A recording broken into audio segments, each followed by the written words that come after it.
Next ma'am, we are live, ma'am. You can start. Thank you.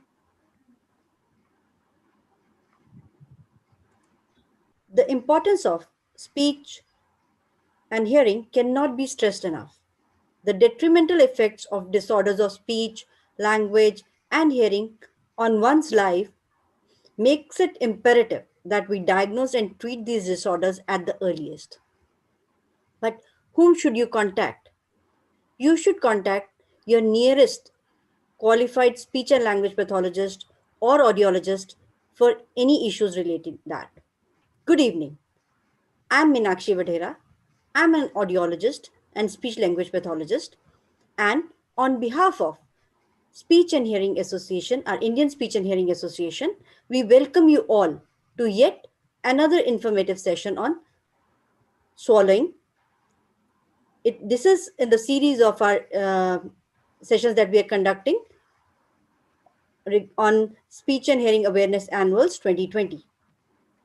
The sole purpose of these annuals is to spread information regarding various aspects of speech, language, hearing related problems. This is a pan India event and is being conducted in collaboration with all our branches, chapters, training institutes, professionals, and industry partners. But before we start today, I would request our EC member, Dr. Pradeep Yuvraj, who is the Honorary General Secretary of ISHA, to give his address. Dr. Pradeep. You. Good evening, everyone. Indeed, an honor for me to introduce today's session and the eminent panelists today. As we all know, Isha organizes its fortnight in the month of December for the first 2 weeks with the sole purpose of bringing in awareness amongst the professionals and the general public.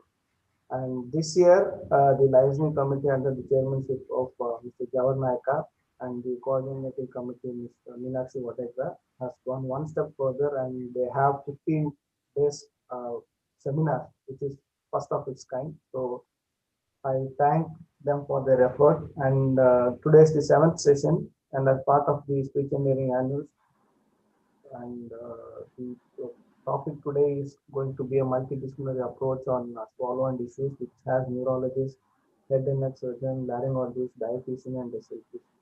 So with this small, and not to forget the two young dynamic moderators, Preeti and Prasanna. So I hope they will take it from here. And with this, I'll just hand over the mic to Prasanna. Over to you. Thank you.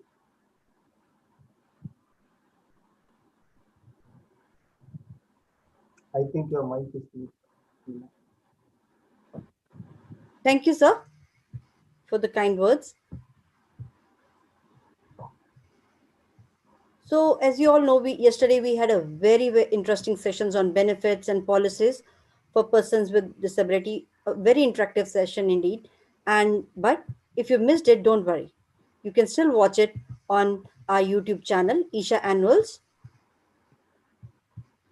So, and for tomorrow also, we have another session lined up, which is on vertigo and tinnitus. And I'm sure you all must be waiting for this. But what do we have for today? Today, we have a session on swallowing disorders. We relish each and every meal of the day, don't we? Yes, eating food is an important aspect of our daily life. Swallowing is important in digestion. It is also a reflex which saves food from entering one's windpipe. So, let's hear it out from our today's panel discussion. Why and what is important in swallowing? And this session is being moderated by, as Pradeep sir said, two very young and dynamic moderators. Our first moderator I would like to introduce is, is Preeti Shetty Akunje.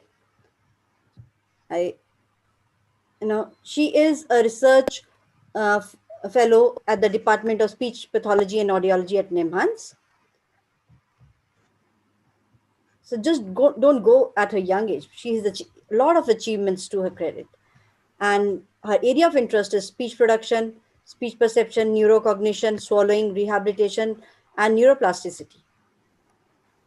Our next young moderator is Prasanna.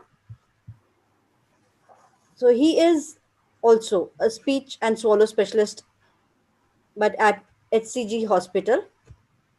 His area of interest is speech production, swallowing, rehabilitation of speech and swallowing disorders. Over to both of you.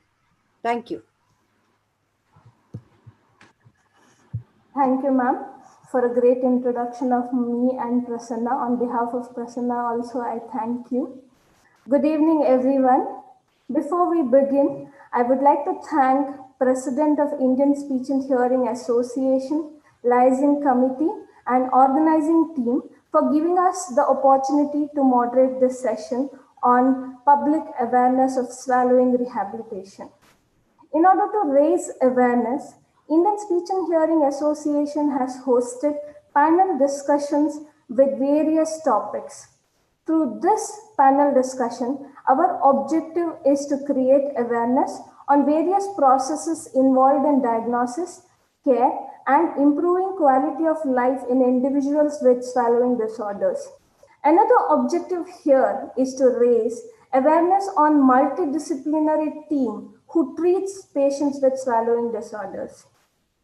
Without wasting much time, I will begin with the introduction of our panel experts. Can I share my slide? Ma'am, you may proceed. Yes.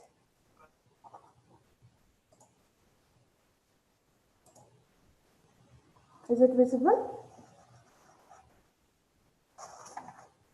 Yes, ma'am.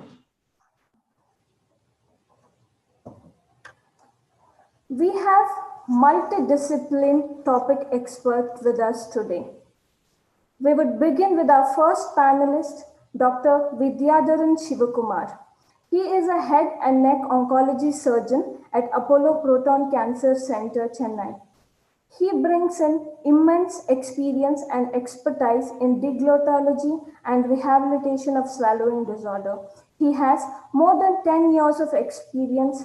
We welcome you, sir. We have Dr. Nirmal Surya. He's a neurologist at Bombay Hospital, Safi Hospital, Surya Neuro Center, Mumbai. Sir's interest is epilepsy, stroke, and neurorehabilitation. He brings in experience from neurologist perspective, and he has held various office bearer positions in Indian Academy of Neurology, World Federation of Neurorehabilitation, Indian Federation of Neurorehabilitation, Indian Stroke Association, and Epilepsy Foundation of India. We welcome you, sir. We have our next panelist, Dr. Jayakumar Menon, laryngologist. He practices in Kerala Institute of Medical Science. He is actively associated with Phonosurgery Association of India. He is associated with Amrita Institute of Medical Science, Kochi. He supports the course on Masters of Diglottology. He was also associated with Susan Lango certification course, which was held in Tata Memorial Hospital, Mumbai. We welcome you, sir. Next, we have Dr. Srimati Venkatraman. She's a chief dietitian at Brains Hospital, Bangalore. Ma'am has experience over 16 years. She has authored many books from Elsevier publication. She is associated with European Society of Swallowing Disorder. She has been instrumental in making a dysphagia core group under Indian Association of Parental and Eternal Nutrition. We welcome you, ma'am. Next, we have our own Premlata, ma'am. She is currently a professor at Department of Speech Language Studies at Dr. S.R. Chandrasekhar Institute of Speech and Hearing, Bangalore. She is in charge of Dysphagia Clinic. She is also a fellow course director, course coordinator for speech and swallowing rehabilitation. She has served more than 2 years in Kidwai Memorial Institute of Oncology. She is the one who has set up laryngectomy club in Kidwai. We welcome you, ma'am. Next, we have Dr. Venkatraja Aital. He is a professor at Manipal College of Health Professionals, Manipal Academy of Higher Education, Manipal. His expertise is in voice and laryngectomy, dysphagia, neurogenic communication disorder. He has had many funded projects. He has more than 25 years of experience. He has guided many dissertations and PhDs. We welcome you, sir. We have Mansi Jagtap, a young and a lot, Associate Professor at School of Audiology and Speech Language Pathology, Bharati Vidyapeeth, Pune. She has more than 12 years of experience. She is coordinator of dysphagia clinic at Bharati Vidyapeeth, Pune. She has been resource person for many international and national conferences. She was mentor for training speech language pathologists in flexible endoscopic evaluation of swallowing and Susan Langmore certification course. We welcome you, Mansi.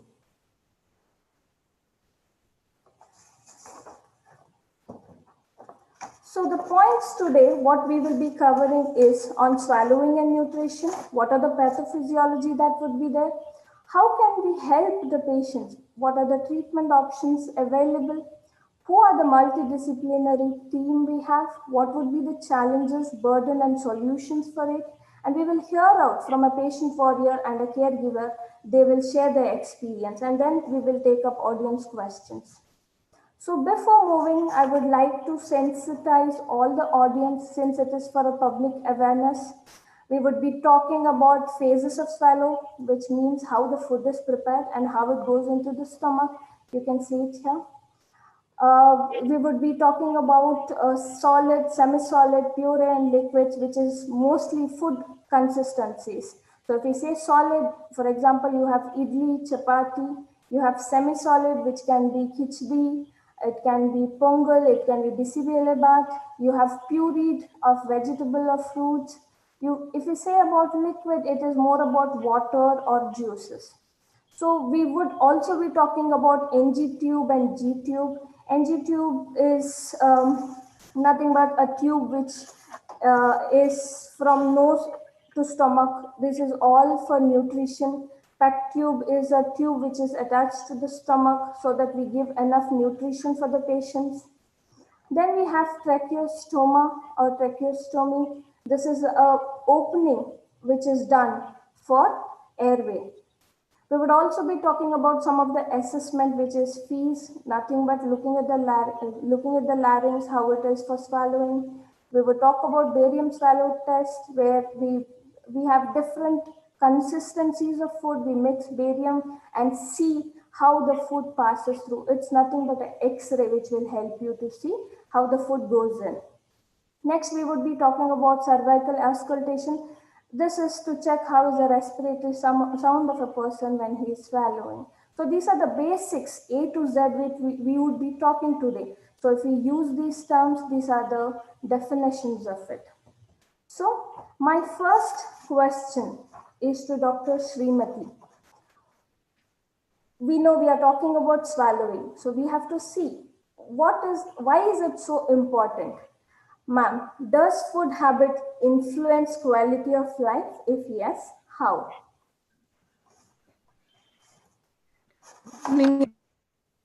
I thank Isha for the opportunity. It's nice to talk to in this forum with such experts. So does food habits influence quality of life? Definitely, 100%, because you know that how food is so important to everyone. Even a balanced diet, all food groups are very important. So in case of swallowing problems, they have, even anybody who's admitted to a hospital or in different settings, the first thing an attender would say is, oh, my father has not eaten for a few days, he's coughing while drinking something. So the major concern would be whether it's a child or an adult, a sibling or father, whatever. The first thing they would say is, my so and so has not eaten for a few days. So food definitely influences quality of life, even the type of food you eat. So even suppose something is called a brain fog, where that if you're not having the proper food, or if you're having a different type of food, some days you're so lethargic. So definitely food habits influence quality of life. Even sleeping, not sleeping enough, and not because you're not sleeping enough, you will not be able to eat enough. So all this is a cycle, and definitely food habits influences the quality of life. Definitely, ma'am. I would like to know Dr. Premlata ma'am's viewpoints on this.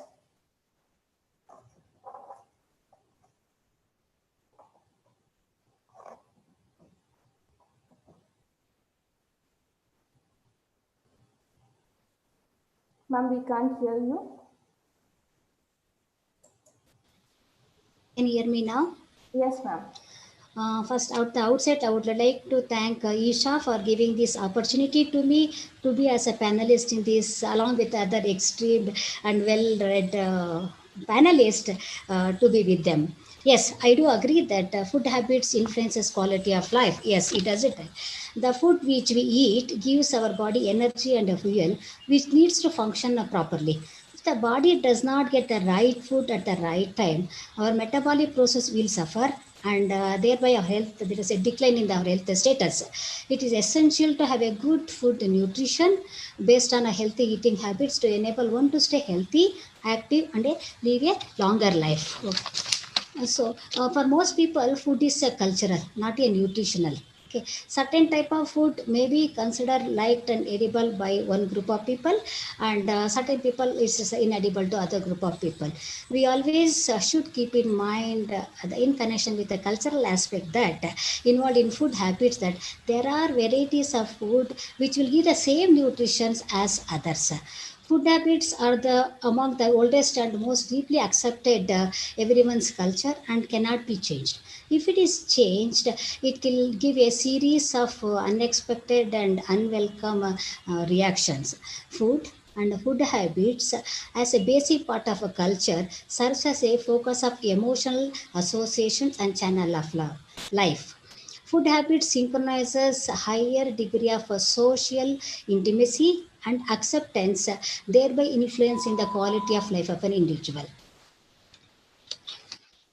Thank you, ma'am. What's your viewpoint on this, Dr. Venkatraj Aitan? Yeah, hello, good evening. Yes, we should agree with the fact that food habits influence quality of life.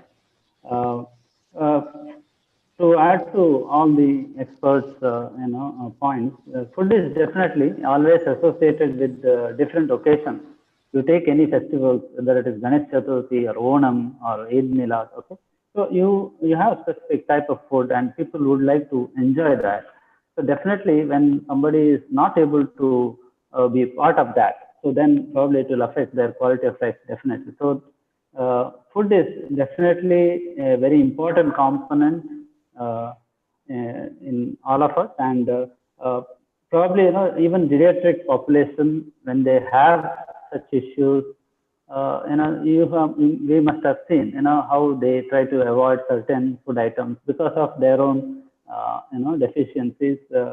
So definitely there comes the quality of life actually. So uh, people may avoid, because of their problem, they might avoid meeting in certain occasions. So it will also have an influence on the quality of. So definitely food habits, when you are not able to enjoy, so it will affect the quality of life. And there is a definite cultural relations attached to that. Yes, sir. So swallowing does affect quality of life. So I would like to ask Dr. Nirmal Surya, sir, what are the advantages of having food through mouth, or what is the advantage of oral diet, sir? Well, you all are aware that is the natural way of eating habits. We have all learned from very childhood that we start to eat from the mouth.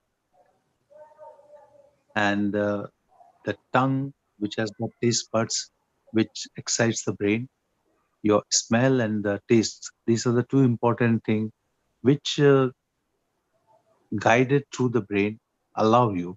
So that's one thing, because you are satisfying your brain through the taste and through the smell. That's one part. So because when it goes from the mouth, taste buds stimulate the nose and it goes into brain. But it is very important that when you are eating a food, whatever it is quality, it is the nutrition which also been taken care. Because if somebody is not on oral diet, and if he's say on IV thing, or if he's not able to eat is through the tube, you are not able to provide them exact amount of nutrition what it is.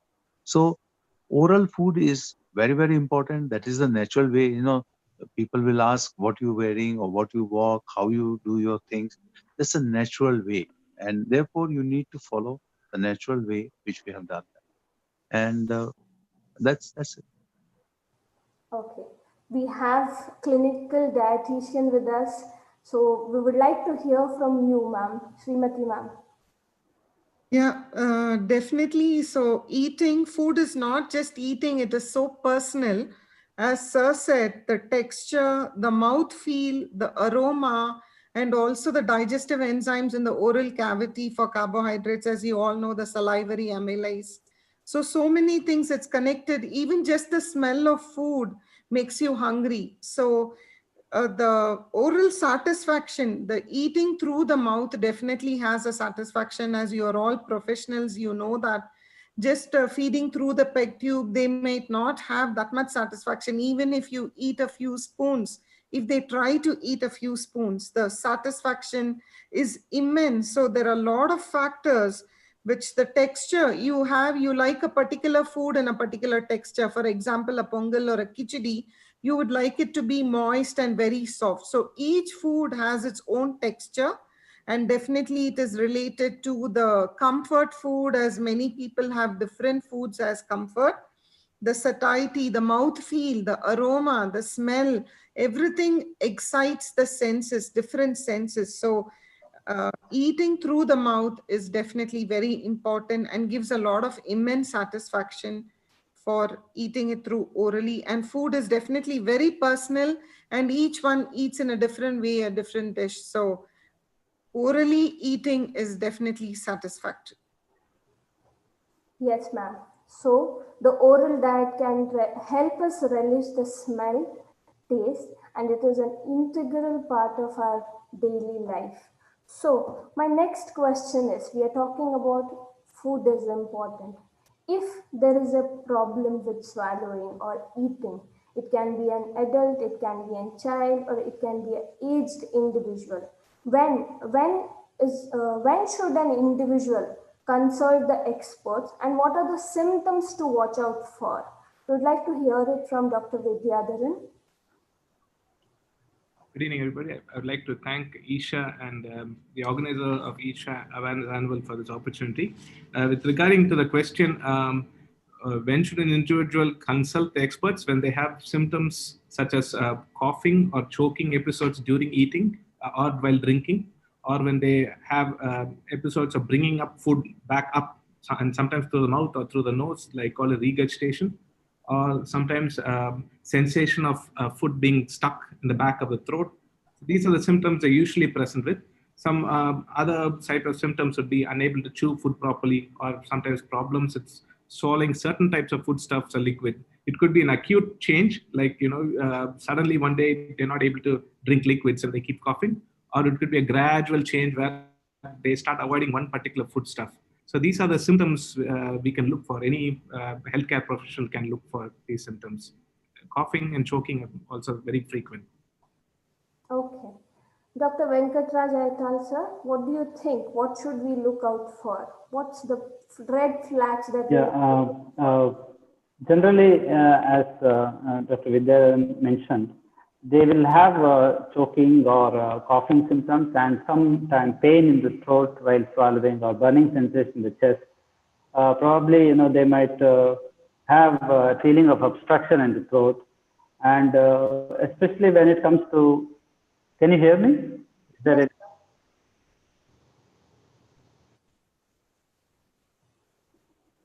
we can hear you, sir. hello? We can hear you now. Hello? We can hear you now, sir. I think we have lost Dr. Venkatraj Aital. I would like to ask Dr. Nirmal Surya, sir.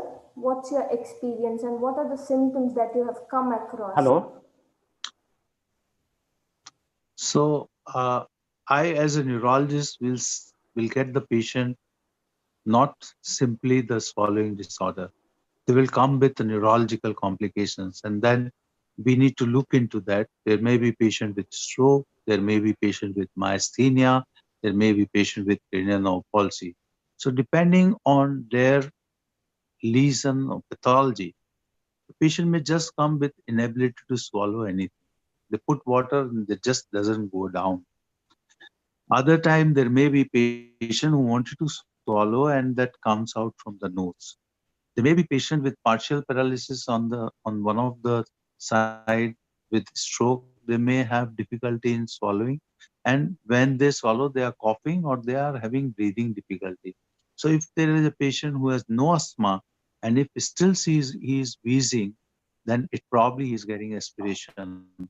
And then there may be people who get silent aspiration. They are swallowing a little cough, slow, and yet they're aspirating and then ultimately come with the pneumonia. So you have to auscultate. So these are the common problem which we see with the neurological problem. That means difficulty in swallowing, not being able to drink at all, nasal regurgitation, the choking out, and then cough, and then feeling wheezy, asthma. So these are the common problem what neurological disorder can present. Thank you. Yes, sir.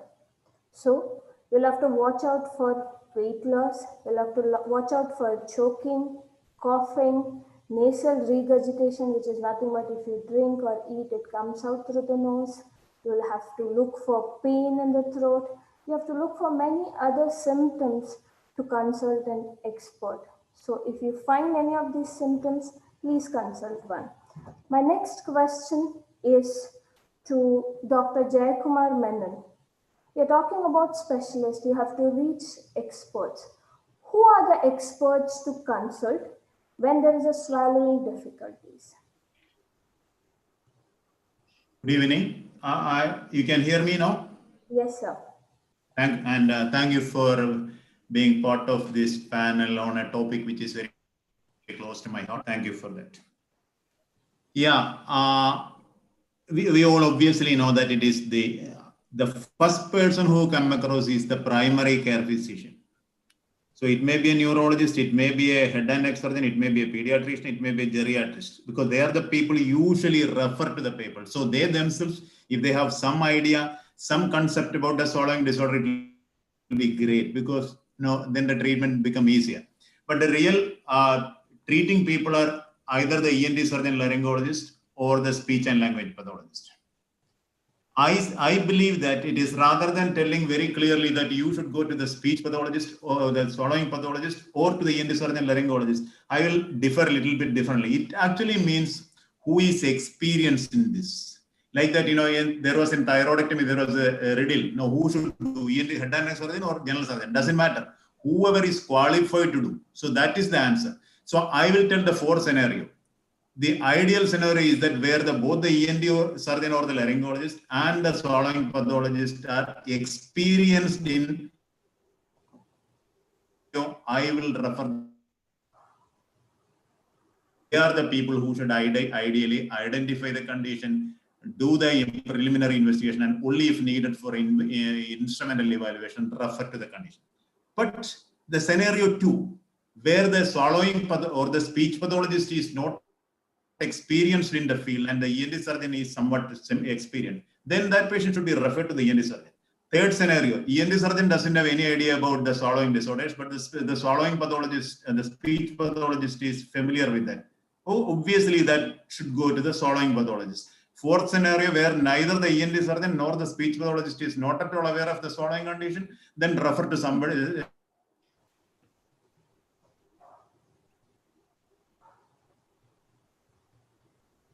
Yes, sir. Thank you for that. Can we have Mansi experience? What is your viewpoint on this? Who Yes. should be reported to? How should be the process of referrals be?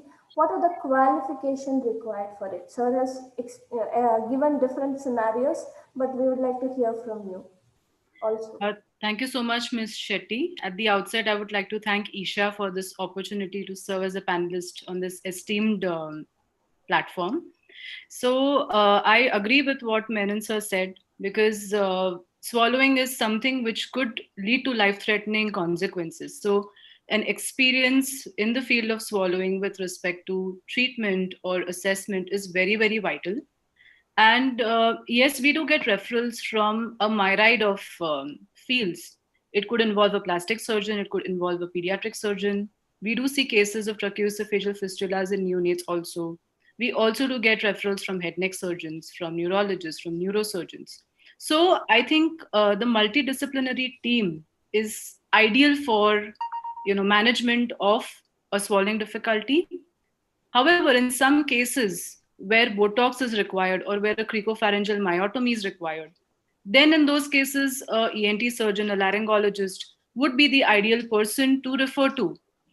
On the other hand, if a patient requires behavioral management, then they definitely should go to an experienced swallow pathologist who has seen cases, who has certification of some sort, or who has had some training with respect to swallowing disorders. Thank you. I would like to ask Dr.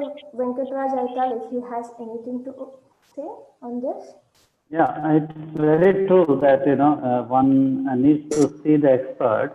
So generally, a qualified person, we are looking for always. Even if we get some problems, we try to see the specialist in that particular area.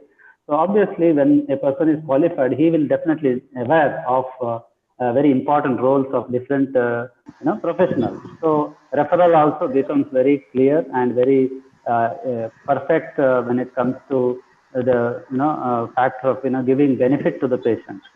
So that way, as Dr. Menon sir has rightly pointed out, the qualified personnel, whether it is any particular specialist who is quite qualified and trained in discharge rehabilitation, definitely he will do a better job. Whether it comes to even referral also. So first thing, he will know that of course I need to get the ENT findings before I take any decisions, or we would like to have multiple information from multiple professionals before we take any next step. So that's all. Yeah. For that, yes, you will have to consult a mind. Dr. Indranil sir, you will have to mute your mind. Yes, it's a multidisciplinary. You'll have to consult a qualified expert in the field of swallowing, or laryngologist, or a speech language pathologist, whoever is trained to see swallowing patients. Okay. My next question is to Dr. Nirmal Surya sir. What are the different disorders or conditions where a person experiences swallowing problems? So let me talk about the neurological disorder. And they can be easily divided into two, the upper motor neuron or lower motor neuron. So any difficulty or disease which is affecting the muscles of the jaw, neck, that means the muscular dystrophy or motor neuron disease, they can cause the difficulty in swallowing. Similarly, you can have stroke, whether brainstem or multiple infarct, Parkinson disease, multiple sclerosis, uh, traumatic brain injury after the head injury patient have the difficulty in swallowing. And children with cerebral palsy, dementia, various kind of muscular dystrophy, sometimes spinal cord injury affecting the cervical cord can also give rise to difficulty in swallowing, and the brainstem lesion. So these are the various causes. That means anything with the lower motor neuron where the muscles are weak, or upper motor neuron, both the neither the brain, which can cause the swallowing difficulties. One need to really examine, look into the context, whether we are dealing with the syndrome or isolated swallowing difficulties. Yes, sir. Can we have Dr. Vidyadharan? Can you say who are the patients who can experience swallowing problems in your practice? Sure, madam. I would classify the different disorders of swallowing into two types, oropharyngeal and esophageal. If you take oropharyngeal, then you can subclassify it as structural problems and functional problems. Functional problems is mostly, as what Dr. Nirmal Surya had mentioned, mostly all are neurological. The structural problems could be any tumor or any cancer along this aerodigestive tract, starting from your lips all the way down to the back of your throat and the esophagus. It could be also an abscess, some kind of deep neck space abscess can cause some kind of narrowing and cause problems. You can have what we call a Zenker's diverticulum, weakness of the muscle, of the constrictor muscles.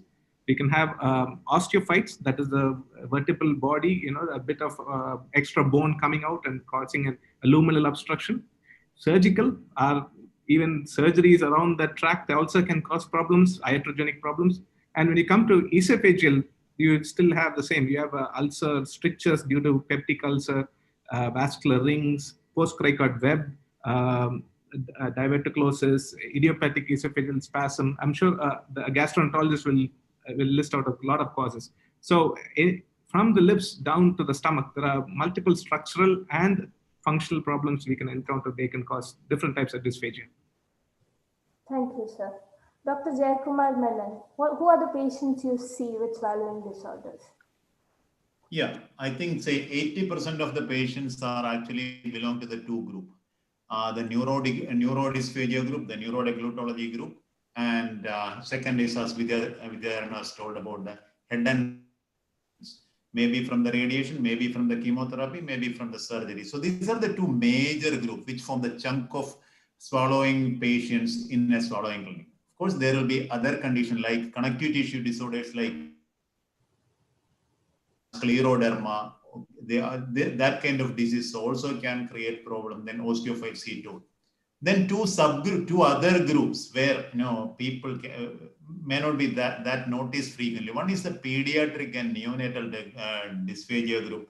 They're very challenging areas, very, very difficult area. And I believe that is actually a specialization within the glutology, because it is very hard for somebody who practice general thing to get specialized in pediatric and neonatal. Technically challenging, exceedingly challenging. You need a lot of experience. And one area really untapped, at least in India, is the geriatric glutology. If you ask leading questions to the older people, they have a lot of swallowing issues, which are generally, people don't know about it. People don't think that is abnormal. So many times we can actually help them by giving the correct thing. So these are the major group, I will say. Yes, sir. Dr. Premlata ma'am, what's your experience on seeing these patients with swallowing problem? May it be the pediatric, may it be the adult, may it be the geriatric. Please talk in this spectrum, because others have told the disorders based on neurological, based on oncology, or based on other structural and functional issues. So what's your opinion on this? In my clinical practice, as Dr. Nirmal Surya mentioned, and Dr. Vidyadharan and Dr. Jayakumar mentioned, we have seen patients with neurological impairment having a dysphagia, swallowing problems, and head and neck cancer patients either with before surgery, after surgery, and chemoradiations having a dysphagia. Apart from all these things, I have seen psychogenic dysphagia. Patient has got a fear of swallowing and a fear of choking. There is no neurological impairment, there is no organic impairment, but they say that they have a difficulty in the swallowing pills, particularly tablets. This is mainly because of the fear, anxiety, tension, and which exhibits in difficulty in swallowing. Apart from that, in the geriatric population, we have seen many of the geriatric populations are complaining of swallowing difficulties. You know that as we grow old and as we age, there is a lot of anatomical, physiological, metabolic changes takes place, and our swallowing function is no way different from that. Okay, if you have a family member at home who is elderly, and you must not come across saying that I have difficulty in chewing, I take a long time to swallow, and food doesn't go that easily because of the metabolic, anatomical, and physiological changes which takes place in them that slows down the swallowing ability. Apart from all these things, we do have seen children, pediatric populations having a swallowing difficulty, such as developmental disorders, like children with a cleft lip and palate, children with cerebral palsy, children with intellectual disability, and autism spectrum disorders. Having it may be a mild, a moderate, severe, having a some or the other kind of swallowing problems. Apart from all these things, we do have seen patients complaining about swallowing difficulty following GERD, gastroesophageal reflux disorders. This is the common scenario which we have seen because there is a backflow of the material from the stomach to the esophagus to the pharyngeal area to the laryngeal area and going down to the trachea and to the larynx, end up in having aspiration problem. This is comprises of our clinical scenario. Yes, ma'am, definitely. My next question is related to this. It's to Dr. Vidyadharan. What are the short-term and long-term effects of having swallowing problems, sir? The short-term effects would be poor nutrition, dehydration because loss of vital nutrients, and aspiration because of repeated choking episodes. Long-term problems could be repeated aspiration can cause aspirated pneumonia, and this can lead to further medical complications like pus in the lung abscess, and also sometimes respiratory failure. Other long-term problems could be patient could be tracheostomy and oxygen dependent because repeated aspiration pneumonia, the lung can get fibrosed and then the oxygen exchange doesn't happen and they have to be dependent on oxygen. So that's a big problem for these patients. Quality of life is affected. Worst case scenario, long-term problem is death due to aspiration pneumonia. And if they are tracheostomy dependent, they can have depression. That's another long-term problem. Yes, sir. Definitely. Before we move on to next panelist, sir, I would want you to explain what is aspiration because this is a word which has come up again. So I would like to let the public know what is aspiration. Mansi? So aspiration is a phenomena. So I'll start off with making the public understand the physiology of swallowing. So we talk of two tubes which are very very vital. One is in charge of respiration, while the other one, which is called the esophagus, is where the food bolus actually should pass for it to transfer safely to the stomach. Now, what happens in aspiration is because of a problem either in the structure or the physiology of swallowing of any of the phases, the food enters the airway, that is your vocal cords and the structures below that. And that puts this patient at potential risk for pneumonitis. That is because the food has entered the wrong way, as we explain to our patients that the food is going in the wrong way, that is in the airway. And that food which is entering the lungs will keep getting infected, and the repercussion would be that the patient will have frequent cold cough, pneumonia, abscess, as sir has explained. So that is a potentially very, very dangerous state where a patient would have to be admitted into the ICU. So aspiration, pneumonitis, aspiration are very, very important terminologies for us to understand. Dr. Srimati, what's your viewpoints on what can be the short-term and long-term effects of swallowing? So, as a dietitian, first I would say that dehydration, because many people like these conditions will have difficulty in swallowing liquids, as you all know. So, they would be able to eat the solids or the mashed or the moist foods, but not the liquids, which is more difficult to swallow. In these neuro patients, especially the water, and also, so dehydration is a major concern. They are also anxious because, as you, ma'am, had pointed out, pill dysphagia. So they will not be able to swallow the pill, so not take the right medicines, and they will be anxious. So interventions at the right time is very important, and definitely psychologically depressed because it is not easy to swallow a liquid. And when the caregivers are also has to be trained, because we should have tell them that these are the red alerts, that yes, not only that, they will be thinking that, okay, they are swallowing the solids, but why are they not able to drink water, which is so simple, but it is not, because it is physiological and so many other things are involved. So it is important to train the caregivers also to see these red flags. Long-term effects of swallowing problems, definitely malnutrition is a major concern. Loss of lean muscle mass because of them not eating enough and the right foods.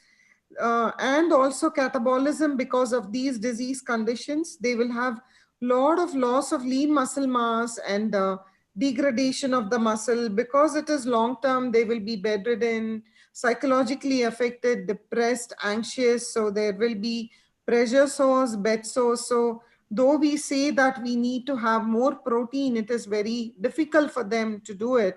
So you can see pressure sores, and protein energy malnutrition is a definite major concern. Because of that, they will not be able to do exercise, physiotherapy, rehabilitation, occupational therapy, whoever the multidisciplinary team that is coming in. They will not have enough energy. They're easily fatigued. So we have to find out all these anorexigenic potential that is causing them to all having these types of anorexic problems. And also the malnutrition is a major concern as a long-term effect. Yes, ma'am, definitely. Hydration, nutrition, quality of life, and life. It is important. So, this swallowing can affect all of this. So, we have been telling there is swallowing problem, it can have effects. So, I think it is very, very important to know, is swallowing treatable and what are the kinds of treatment available for swallowing difficulties? Dr. Jayakumar Menon? Yeah, they are treatable. Certainly, we should attempt to treat them, though we cannot guarantee that we will be able to make all of them eat normally and pull out their feeding tube. That may not be possible. But you get will be different. But generally, you can say around 2/3 of patients you should be successful, and the remaining cases you may be partly successful. That means they are eating something by mouth, but they still need a require tube. And in a percentage of cases, somewhere around 10-15% of cases, you will have to admit that you are unable to make them feed. This may vary. The percentage may vary from depending upon the type of cases you get. For example, if you are in a neurological center where you see mainly the neurodegenerative disorders like Parkinsonism, motor neuron disease, then the chance of taking out the tube permanently is very, very, very remote. Now, what are the kinds of treatment available? Patient who is emaciated, who has got sarcopenia, is not going to respond to any of your treatment. So the first priority is certainly the alternative treatment. Not going to that, the nasogastric tube, PEG tube. I think there is discussion coming in the later part of that. So I'm not going to the details. Second, but many times unrecognized or people don't think much about is the psychological support of the patient. These patients are terribly depressed. So you need to support them. You need to tell them that, that's the role of the swallowing pathologist, that, we can actually tide over this. You have to have the willpower to go about with therapy. So otherwise the patient may not actually cooperate. They think that this is not going to work, especially after cancer surgery. They will be miserable. No, they cannot open the mouth, close the mouth, drooling, all this. So these two parts are very important. Use the alternative feeding method, psychologically support. Then comes the treatment proper. We all know that the swallowing therapy is the mainstay. Of course, there is classification like direct and indirect, and nowadays the compensatory and rehabilitative. What is significant is that the two groups, the group of exercises where you actually strengthen the weakened muscle or weakened parts of the swallowing mechanism, and the rehabilitative technique, the compensatory strategy like modifying the diet, placement of the food bolus, the temperature, all the taste, the frequency, all these things. So you can call direct and indirect swallowing therapy. Indirect swallowing therapy means you just strengthen the muscles, you are not giving food. Direct swallowing therapy means you give food, but you modify different conditions like the temperature, texture, technique, different swallowing techniques. You can also call it, classify it as compensatory and rehabilitative. In rehabilitative swallowing therapy, whether it is direct or indirect, there will be some attempts at improving the muscle function. While in compensatory strategy, you are not aiming at that thing. If the swallowing, and if you think that there is a chance that intervention can be better, Then, of course, the surgeons, the laryngologist or the ENT surgeon step into the picture, and you can do the interventional treatment like Botox injection. Actually, there is a whole gamut of treatment which I prefer to call phagosurgery. Vidyadharan might even call different phagosurgery like oncophagosurgery. So it may be the palatopexy, it may be the hyodopexy, it may be the cricopharyngeal myotomy, it may be Botox, it may be thyroplasty. So a group of surgeries that are there. But these will come into the picture only when the swallowing therapy techniques are not working. So I will conclude saying that, so first make the patient's nutrition all right by alternative feeding methods, give plenty of psychological support, do the direct, indirect or compensatory rehabilitative swallowing therapy technique, and persist with that. No, it is not going to just come out in 1 day or 2 days. It is going to take time. So you have to convince the patient. And if it is not responding, then you have to go for the surgical, depending upon it. It has to be evidence-based, the whatever it is. If one particular system is wrong, you have to correct that. There is no point in correcting the other thing. So identify what exactly is the pathology and then correct using the correct intervention technique. Okay. So Dr. Vidyadharan, what's your viewpoint on this? Is it treatable, and what are the kind of treatments? Yes, ma'am, it is treatable. But before you go into that, with what Professor Jakemer said about phagosurgery, he's my mentor, so I've taken a page out of the book. He's the one who coined the term phagosurgery or surgery for swallowing. That is in case regular swallowing therapy doesn't work. Okay. So telling about is swallowing problem treatable? It's such a simple question, but in practical, we can talk a lot about it. But to put it simple, like what Professor Jakemer said, so it is swallowing therapy, dietary changes, feeding tube while they have the swallowing therapy to help with the nutrition. And of course, if all these fail, then surgery, you can go. This is mainly for oropharyngeal dysphagia. So if it also depends on the disease progression. If the disease being a neurological disease, if it's a static disease or if it's improving, then great, patient will recover. If it is a very progressive disease, like I think Professor Dr. Surya would tell, progressive Parkinsonism, then it's very difficult, to get them to their ultimate treatable goal or achieve oral intake. So then you have to make small, realistic goals with the patient. For esophageal dysphagia, so medications and procedure like Botox or endoscopic procedures are helpful for this. Dr. Venkata. So there are many different kinds of treatments. So you would like to say something? Yeah, nothing. That's the main thing. Of course, the most challenging, in case of cognitive decline, nothing much can be done, and we go for non-oral feeding. Probably, in some cases, we try to see some amount of recovery in other patients, where we expect, some amount of longer maintenance of oral intake. Then only we go ahead with the, our whatever the maneuvers, what we have, therapy maneuvers. And I just want to highlight only one important thing is, most important aspect is understand the anatomical and physiological aspects of swallowing mechanism as such. This will always help us to understand the physiological deficits what the patient can have at that particular moment of treatment. At the same time, I would also like to mention that it is always a treatment with periodic assessment. So we have to review the progress made, whether the particular therapy maneuvers which has been used, whether it is showing some results or not. So always we apply the therapy maneuvers based on whether it is delayed pharyngeal response or delayed oral transit or probably incomplete laryngeal closure. So one has to really first understand what is the deficit. Probably then we can really selectively treat such patients. So then only we might find fruitful results. Of course, we need to first mention that we need to know that okay, whether something can be expected from this patient or whether this patient needs a referral to ENT surgeon for further surgical rehabilitation. So that way one needs to have a holistic view throughout the treatment course.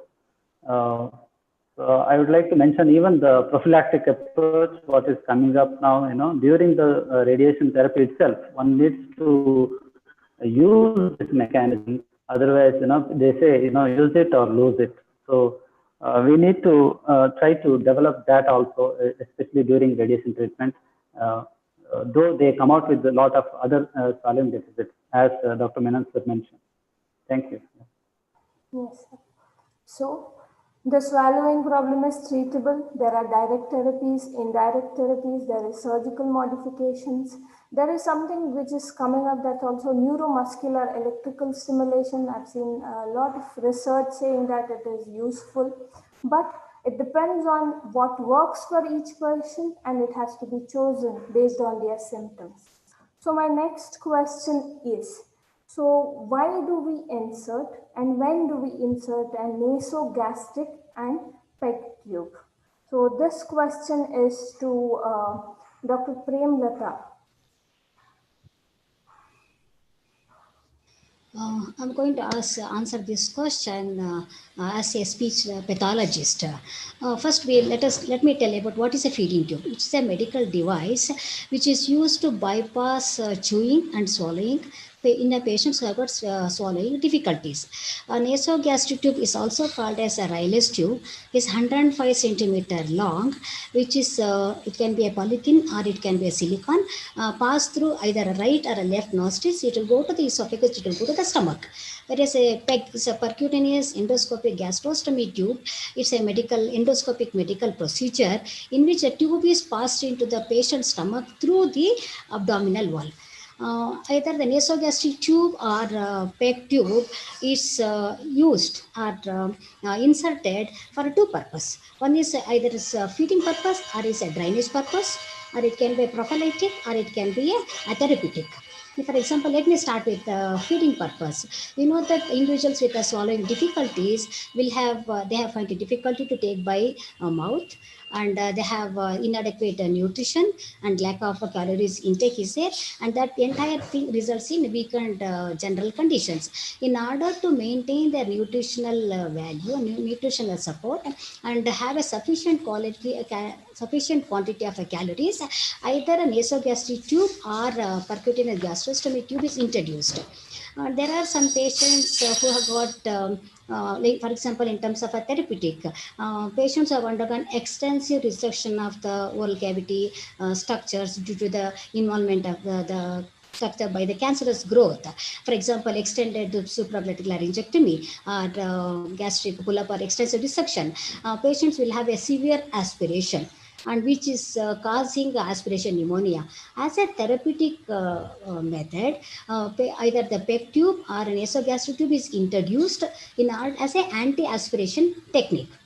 Regarding the drainage, we know that neither the nasogastric tube or the PEG tube has got direct access to the stomach and the stomach contents. In order to compress the stomach and obtain the specimen from the gastric contents, the PEG tube or a nasogastric tube can be introduced. Okay, and there in my experience, what I have seen, there are some patients who's going to be on a long time tubal feeding. In them, we have counseled them to go for a PEG tube. Dr. Nirmal Surya sir, what's your viewpoint on this? Why and when to insert NG and PEG tube? So for the neurological problems, whenever a patient comes, it can come in two ways. One is we have an acute emergency. So patient come with acute stroke. Any patient who come as an unconscious state, you really need to put the tube because you do not want any aspiration to happen. Uh, as a matter of fact, any unconscious patient and any major stroke patient, for 72 hours, we keep them nil by mouth to avoid the further complications. So tube has to be in, and we are normally putting nasogastric tube. Now, over a period of time, you keep on assessing and then realize if patients start swallowing, you remove the tube as early as possible. But then there are other patients who have a chronic neurological disorders where the disease is progressing. And these are the patients you have to decide at what point in time you will put an nasogastric tube. So once they start not able to swallow at all, tends to get silent aspiration, that's time where your disease has been progressing, particularly like ALS or motor neuron disease. you put a tube. Now, the tube cannot be kept for indefinite periods. So, if a patient you have put a tube and you kept it for say couple of weeks to couple of months, you change the tube every month, and still you are not the patient is not able to swallow, then you need to consider the PAG. So these are the patients who are going to require permanent swallowing support. That means they will not be able to swallow at all. These are the patient who has to undergo PAG. And chronic end stage neurological disorder is one again where you need to do the PAG right in the beginning. Thank you. Okay, sir. Dr. Vidyadharan, we are saying we have to put an NG tube and a PET tube. What is the duration? An individual is on NG tube. When do we shift them to a PET tube? Or we decide on PET tube initially itself. So what is the process of it? In a patient with head and neck tumors or head and neck cancers, when any of the midline structures are involved, like from the tongue to the larynx, if the tumor is pretty extensive, then even before starting the treatment, we try to intervene and put some kind of a feeding tube. And usually it's a nasogastric tube. If you can able to get bypass the cricopharyngeal sphincter, that's the most narrowest area. This is to optimize nutrition so that the patient can undergo the treatment, be it surgery or radiation. When do we switch from when do we do a PEG tube is in most commonly when the patient has a large tongue cancer and we have to remove a part of the tongue. We know that the patient will be a little bit of a swallowing cripple for some time, for a long duration time. And we expect that the patient is going to be dependent on a feeding tube and a tracheostomy tube for a longer period of time. I would say more than 6 to 8 weeks, then we can think of doing a PEG. But most of the time, we try with a nasogastric tube and intensive rehabilitation and try to avoid the PEG tube. So hope that answers the question. The ideal way to keep the nasogastric tube, the best time to remove the nasogastric tube is to try to do it before 8 weeks, because if the nasogastric tube is there for a long period of time, it can cause compression of the posterior part of the larynx and cause cricoarytenoid myelitis and other problems. Yes. So we start with NG tube, then we see the duration of it, how well they can develop, how well they can adapt oral feeds or different textures. If we can't do it with a difference of 8 weeks, we can do a PEG insertion. That's right, sir. Yeah. Every institution has its own protocol, but this is what we usually follow. Okay. Thank you, sir. So next question, we are saying we are having a nasogastric tube, we have a gastrostomy tube. So basic use of these tubes are for nutrition. So I am very sure that we are not able to give enough amount of food or the ml of food or the consistencies what we can give through oral feeds is different from how we can give it in tube. So Dr. Srimati, how do you think we can maintain hydration and nutrition when an individual has NG and PEG tube? See, it depends upon the institution protocol. So the number of feeds which you give, whether he's tolerating every second Ali or the third Ali, and the volume is very important. So the intake output is also measured. You have to be in the same wavelength as your intensivist or your treating consultant. So the number of feeds, and not only that, there are tolerance issues also. Because the patient is bedridden for some time or a long time, they will not be able to tolerate lactose, and they will go into different intolerance. So, and also the moment there is an intolerance, it is not right to stop the feeds, because nutrition is very, very important. So the first thing, if the consultant or the at home, if they say it is intolerance, it's not just because of the feed. Yes, you can modify the feed, but also look at the drugs that they are taking, which might cause loose motions or intolerance. So try to understand your patient and also tailor it according to the condition which the person is suffering from. So number of feeds, second Ali or third Ali, and hydration, definitely water has to be given. One thing importantly I have to mention here is constipation is a very huge problem in these type of patients. So it is important that you give fiber in the diet, and definitely enough water, hydration, the number of flushes you have to give, and also the institutional protocol. There are a lot of neuro patients, if they don't feed after 9 because the risk of aspiration. So it is important that we all be in the same wavelength, try to tailor it to the particular person, number of feeds, tolerance, give enough fiber, not only macronutrients, calories, proteins, but fats, but definitely micronutrients also, so that he gets all the micronutrients, all the vitamins, minerals, trace elements. So he has a balanced thing, so which will help him to maintain his nutrition and not lose muscle mass, so that he recovers faster and the rehabilitation is successful with the speech language pathologist or the physiotherapist, the occupational therapist, and definitely the dietitian also. So definitely it is a teamwork to maintain the nutritional status and the hydration.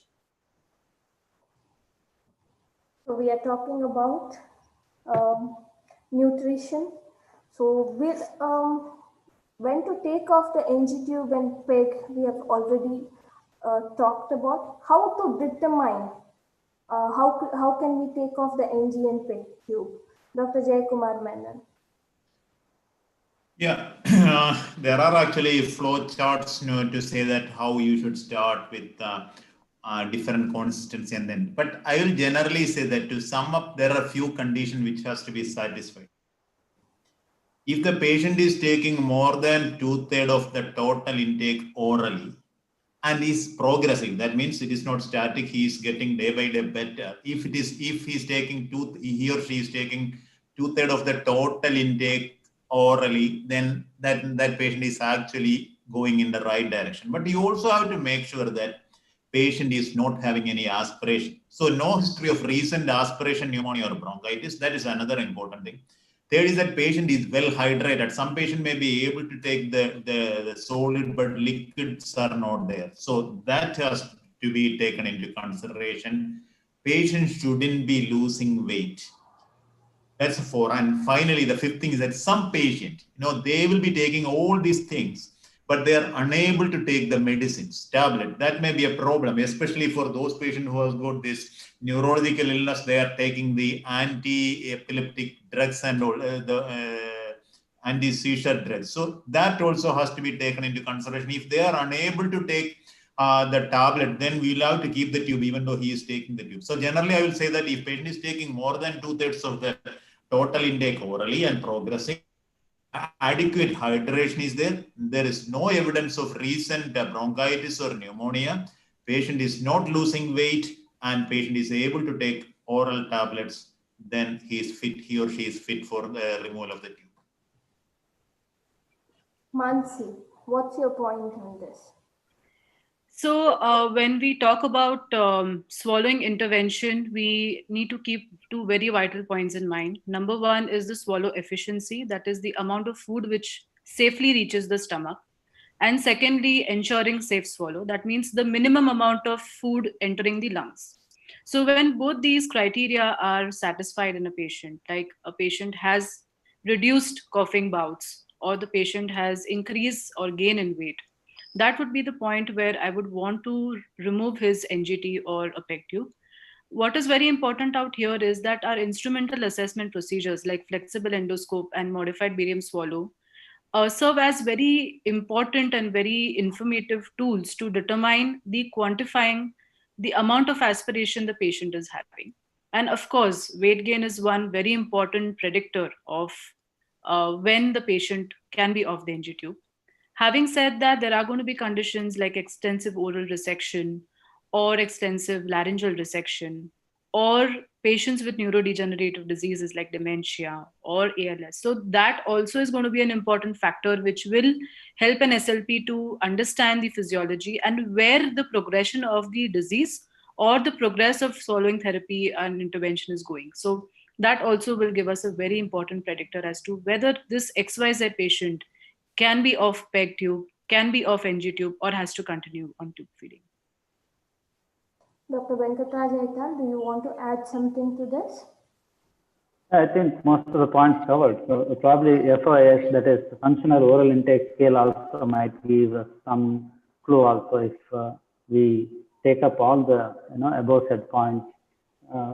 So definitely oral intake should be helping us to meet the nutritional requirement of the patient, and also alertness also to some extent most often we look for before the removal of NG tube. Okay. So we are talking about multidisciplinary team. Since this is an awareness program of speech language pathologists and hearing specialists, we would like to know from you, how does a speech language pathologist fit in your multidisciplinary team? I would like to ask Dr. Vidyadharan, how do we fit in your oncology practice? From the beginning of the discussion, we have come to understand that dysphagia, the cause of dysphagia are heterogeneous and complex. And the management also demands a diverse range of knowledge and skills for optimal patient care. So I consider speech and language pathologists as skilled healthcare providers. Okay? And the dysphagia management is an advanced area of clinical practice for speech and language pathologists. That automatically itself makes them a part to practice in a multidisciplinary team, because you need different knowledge, different input, and you need to have that level of communication between all the team members, especially in oncology, because whether be it surgery or radiation or chemotherapy, it's constantly practice keeps changing, guidelines keep changing, and the speech and language pathologist as a part of the multidisciplinary team has to be abreast at all that. So they fit in from the beginning. When we plan the treatment, they should be there. That means they should be a part of the tumor board, where they give their input when we're planning the treatment, and continuity of care during the follow-up with the patient. In an ideal situation, the patients should be assessed along with the head and neck surgeon and the speech and language pathologist in a joint clinic, so we can discuss what, and we also don't miss out some recurrent tumors and so on. The thing. So, and all these patients, be it a head and neck patient or a neurological patient, they're all individual, and each problem is very individualized. So the treatment is tailor-made. So that's why you need the multidisciplinary team approach, and they play an integral part. Dr. Nirmal Surya, in your neurological setup, how do you think a speech language pathologist fit in this theme? So I think any neurological rehabilitation, I always say that we have got four wheels of the car, and the wheels are physiotherapists, occupational therapists, speech and language pathologists, and cognitive or neuropsychologists.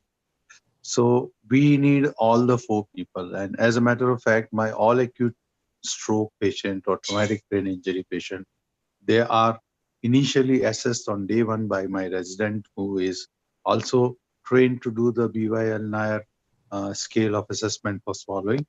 And once they find that there is a significant affection, immediately or within 24 hours, speech and language pathologist is being referred to. On the other hand, there may be chronic patients or subacute patients who are admitted. They are evaluated straightforward by fibro-optic laryngoscopy and then followed by subsequent speech and language pathology.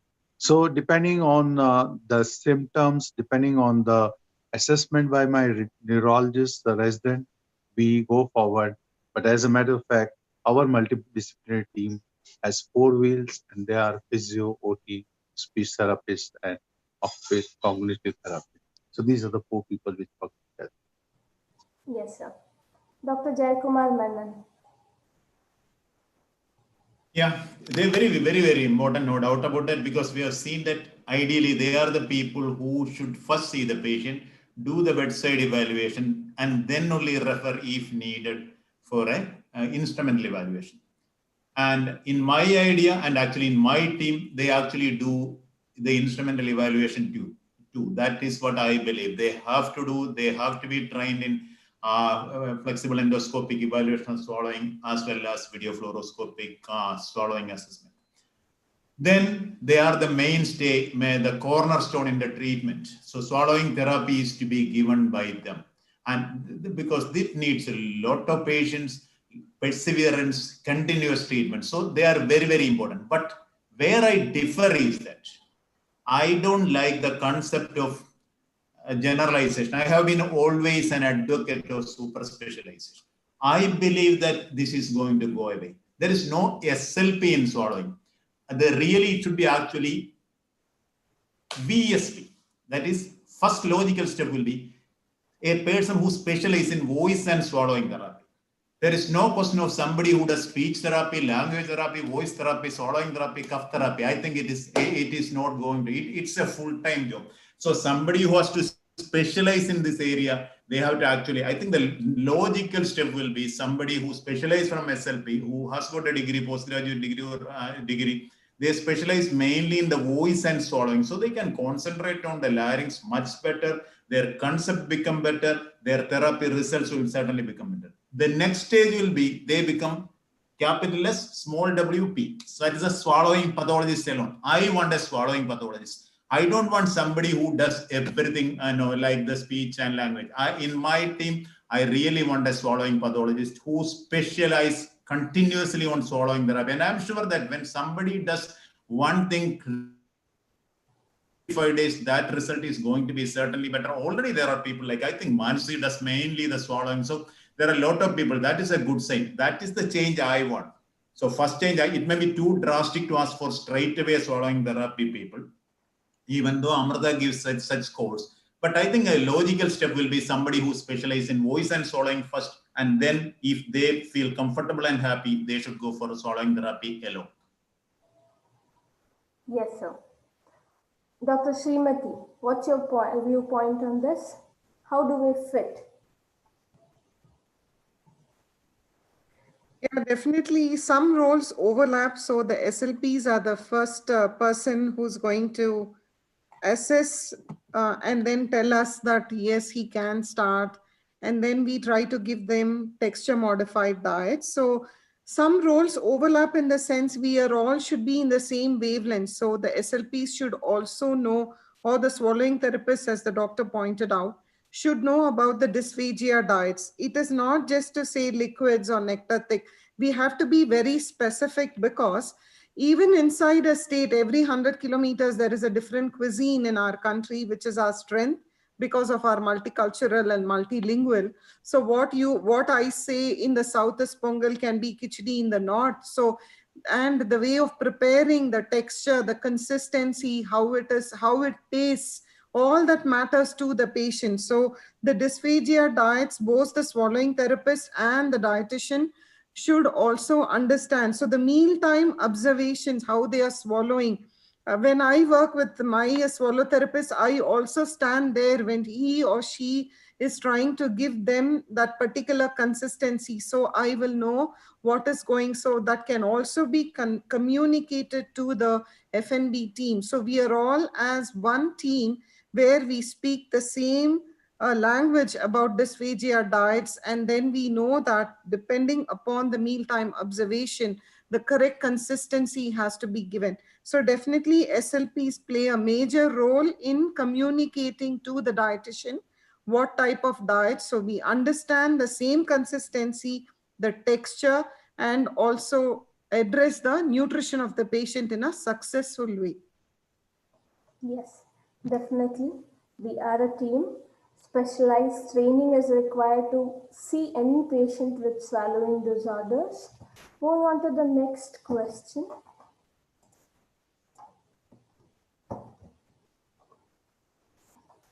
Challenges and burden. What are the burden of swallowing problems to person, family, and society? This question is Dr. Premlata.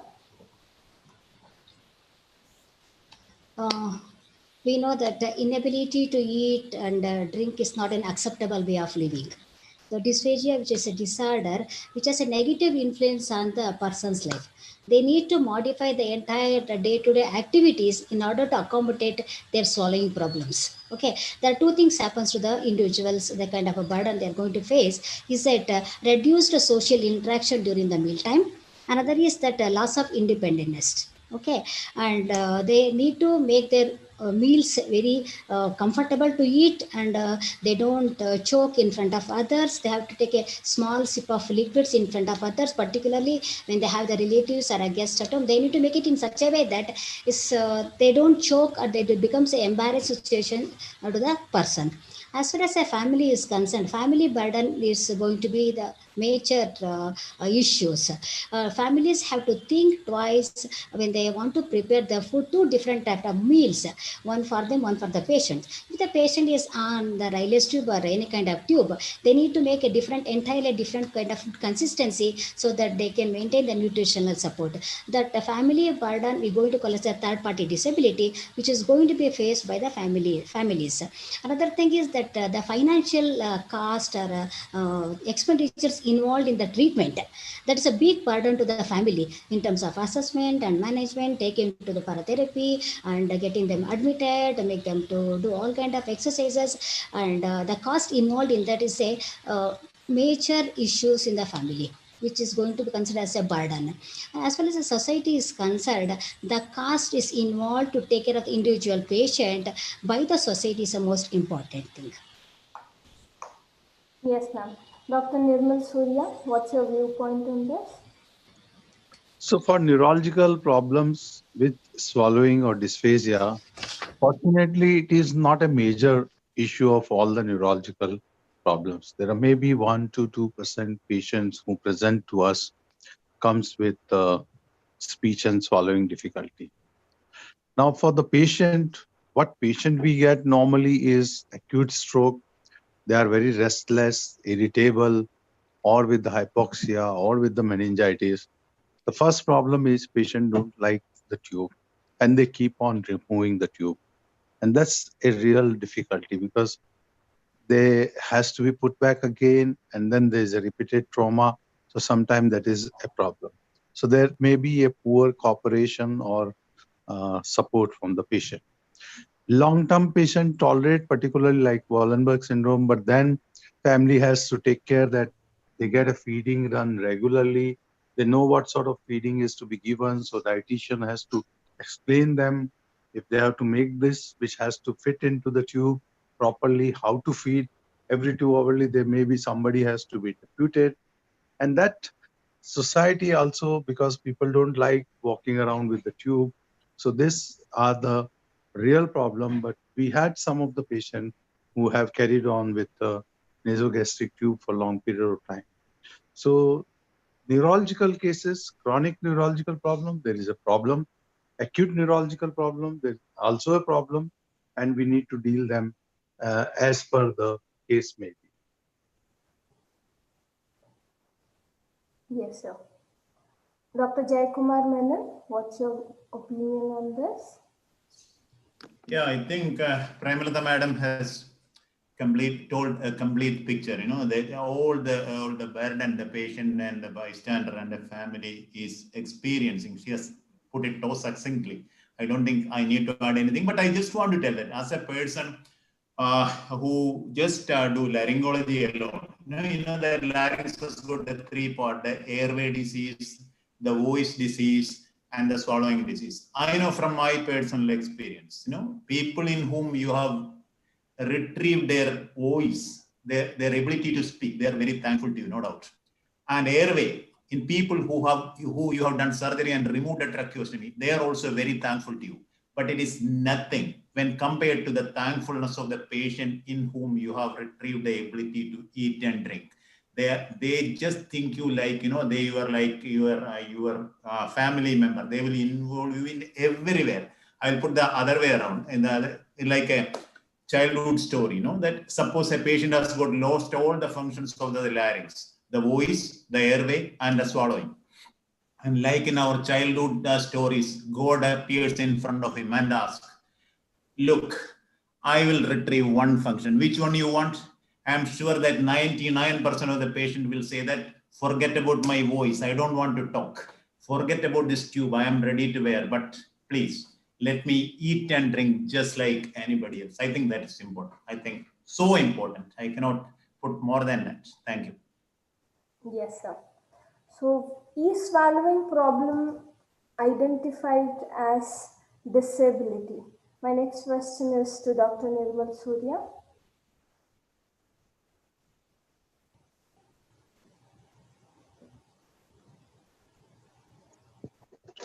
Sorry, you want me to say about disability?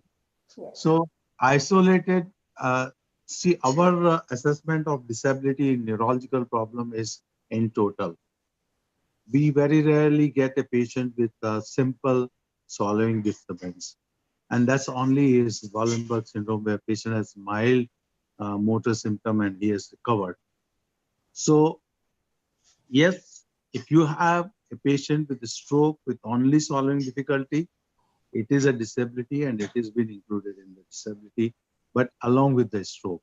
I'm not sure about other causes which cause because of either the esophageal problem or for the head and neck problem. I'm really not aware about it. Okay. Dr. Vidyadharan, what according to you is this is swallowing identified as disability? If you want to define disability, you can say it's a functional limitation with regard to one particular activity. So severe dysphagia can affect all aspects of life. It reduces your self-esteem. It reduces your independency. You're dependent on somebody to make your meals specifically for you, and it reduces your ability to go to work because you're tube dependent. You need a special type of feeding and thing, and you can't exercise because most of the patients who are on tube feeding or have aspiration also have tracheostomy tube, so you can't do any big exercise. So in that situation, yes, swallowing problems can be identified as a disability. And in head and neck cancer, about 60 to 75% of the patients have some form of swallowing disability. So, and most of our Indian patients, they present in a very advanced stage. So they do have a swallowing disability. Okay. Dr. Venkatraj Aital, do you want to add something to this? Yeah, I think as long as the patient has to live with the disability for a longer time, and as permanently, as in case of head and neck cancer, where survival rate is has improved, but the quality of life, something which may not improve sometimes. So in that case, definitely they are having a lot of financial burden. So why disability? Because we expect the patient to get some benefits, maybe it's financial benefits particularly. So that way they will have to meet the nutritional requirement also, which is quite expensive, and they cannot definitely eat like a normal or drink like normal individual. And accessories sometimes needs frequent replacements, which also again costs. So when it comes to disability, it is required when it comes to financial burden attached to this particular swallowing difficulty. Mansi, do you want to add something to this? Yes, I think the other panelists have summed it up pretty well. So if the disorder is transient in nature and will have no permanent dysphagia remaining by the end of the treatment, then it won't be as disabling. But as we see in cases with neurodegenerative conditions, then definitely it is going to have vocational psychosocial disabling factor on the patient as well as the caregivers. So it definitely can be identified as a disability in these cases. Our next question is to Premlata ma'am.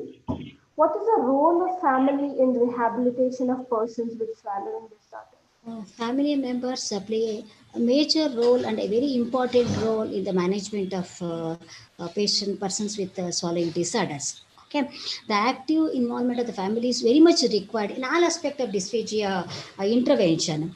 So they need to develop the different kind of strategies and process and also to adopt and adjust and cope with the family members is very important in order to improve the quality of life of the individuals. So here I would like to stress that the team which is required, a team which is involved, should shift from the patient focused to the family oriented approach. So they need to involve the family for the planning and the strategies and regular visit to the speech pathologist or whoever is involved for a regular intervention. So that way the family plays a major role because they are the one who is going to support the patients for the successful rehabilitation of the swallowing problem. Dr. Srimati, what do you think about family's role in rehabilitation? I think the successful outcome definitely depends upon the family's role, because I agree with Premlata ma'am that they play a very vital role in the rehabilitation of the patient. Whether the patient can be fatigued, the positioning, everything has to be counseled definitely to the caregiver and the whole family, so that the patient is encouraged depending upon the texture of the diet. Even a particular texture, if the SLP says yes, it is safe to swallow, they will have texture fatigue, because they will want, no one likes to eat a mushy food all the time, and they might dislike the texture. So it is important that we give tips as a multidisciplinary team for a safe swallow, whether it's from the dietitian's point of view or from the SLP's point of view. And the family plays a major role in the successful outcome. Yes, ma'am. The next question, we have covered it in the first part of our questions. Why oral diet is an important part of quality of life in persons with swallowing disorder. Mansi, would you like to say something on this? Yes. So when we speak about swallowing and food, it is not only just to reach satiety. I think the pleasure of eating orally is something which is not describable in words. So when a person is devoid of oral feeding and is on tube feeding, there are many physiological changes that happen not only on his health but also on his quality of life. Like this person feels he is isolated in the society, he cannot go back to his profession, or his family members are not able to eat in front of him. This is one of the anecdotes that I would like to share, that many of my family members who are caring for a patient with dysphagia would say that we feel bad or we feel guilty when we eat normal food in front of him. So considering all these multifactorial issues, I feel oral diet is extremely important for not only the patient but also for the carers and the family members of a person with dysphagia. Dr. Venkatraj, would you like to add something on this? Yeah, I think just to add on to that, in probably 10, 15 years back, if you're, what the dairy milk chocolate, what you had, and now you have some bubbly, crackle, dairy milk. Definitely, which one you'll prefer? You will prefer something which is the latest one, because we associate with the texture, flavor. So definitely oral diet is very, very important component of our life, and swallowing itself is fundamental need for everyone. So definitely oral intake everyone prefers. Okay, I think the Menon sir also had mentioned that uh, whether you remove my NG tube or not, but I want to take something orally. So that's what is the patient's intention always. So, and with this, I will also stop it here. And I would like to thank the Isha for giving me this opportunity once again. Thank you.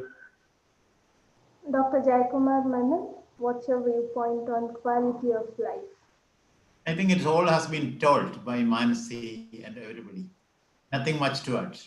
It's already covered. Yeah. Yes, sir. So my next question is, do all patients with swallowing disorder get timely and appropriate intervention? Dr. Premlata ma'am? All patients with swallowing disorders should get timely and appropriate intervention, but my answer is no, they are not getting. There are so many patients in and around us. They are not aware that there is a kind of specialities available. These are disorders that can be treated. That can be treated. Okay, the families and the general public, and they have lack of awareness about the field and about the specialities, about the multidisciplinary approach, which they can approach them for their problems. And there is a need in the families as soon as they identify the swallowing difficulties in any individuals, either a pediatric populations or any geriatric populations or any kind of disorder, immediately they should consult a physicians and healthcare workers in order to seek the timely and appropriate interventions. Apart from that, awareness among the general physicians is also required, and multidisciplinary team is required to refer the patients to the speech pathologist. And more and more speech pathologists should come forward to get trained and be with the multidisciplinary team to provide timely and appropriate intervention to the persons with swallowing problems. Dr. Nirmal Surya. So I would say that as far as neurological problems are concerned, the swallowing issues are not really looked into the neurological problem, because it is very few cases who come with the swallowing difficulty like myasthenia. And these are the patients who don't come to us straight away. They come only after every other cause has been ruled out. Now I give you an example. We started evaluating each and every patient of stroke getting admitted in Bombay Hospital, and my resident will assess them on day one when the patient is admitted, and the day patient get out of the ICU, he assess them, and they will reassess them the day patient has been discharged. You will be surprised that on admission, 34% patient has some swallowing difficulty on the scale of 9 hospital is a swallowing scale. But at the 1 week or 5 days when patient was discharged, only 9% patient has got swallowing. When I presented this data last year in World Congress Neuro Recap, the neurologist was surprised. This is how can there be 34% patient have swallowing disturbance? But you have not even evaluated, so how can you say that it was not there? So my point is that unless you look for it, you will not find it. And therefore, each and every patient in acute care need to be evaluated. Those patients who have a chronic problem, they have to be going to the right person. And if they go to the surgeon where they have a swallowing difficulty, the gastroenterologist just do his endoscopy, say there is no problem. The ENT person says neck is all right, there's no problem. And ultimately patient may just be having myasthenia or motor neuron disease. So whenever you find that your cause is not there, I think look for a neurological cause. Early intervention and evaluation is what is going to make difference. And education to all the team, even to the society, is important, that the swallowing problem could be because of neurological disturbance if these are the symptoms present and if these are not the present. Thank you. Dr. Vidyadevan. With regards to head and neck tumors, 10 years ago, you would be having some form of dysphagia after treatment for cancers was an kind of an accepted quality of life. People have to live with it. They sometimes they may be living for the rest of their life with tube, and all the focus was on reducing or increasing the cure rates to achieve good cure rates for the cancer. Now we have evolved to not only improve the cure rate because we're getting very good cure. Early stage cancer is curable, but we are also focusing on the quality of care and quality of the cure. They've cured of the tumor, but are they living with some kind of disability, whether they are stuck with restricted one particular loss of function. So if we can get back the swallowing function and give it the thing, that all depends on the timely and appropriate intervention. And there are a lot of studies which have come now. If earlier the intervention, the better the rehab, the earlier rehabilitation, the better the quality of cure and the quality of life. And especially with the terms of radiation, there's a lot of fibrosis sets in within 6 months after radiation. So there is a golden time period from the finishing of the treatment to that 6 months where the fibrosis sets in. So we need to, that's when Dr. Venkatraj also mentioned pharyngocides, prophylactic swallowing exercise. A lot of new maneuvers and therapies have come into this, and that's why I think we need to these patients timely and appropriately. But generally, even the medical community is not very much aware of this. They don't pay much heed, and awareness such as these would help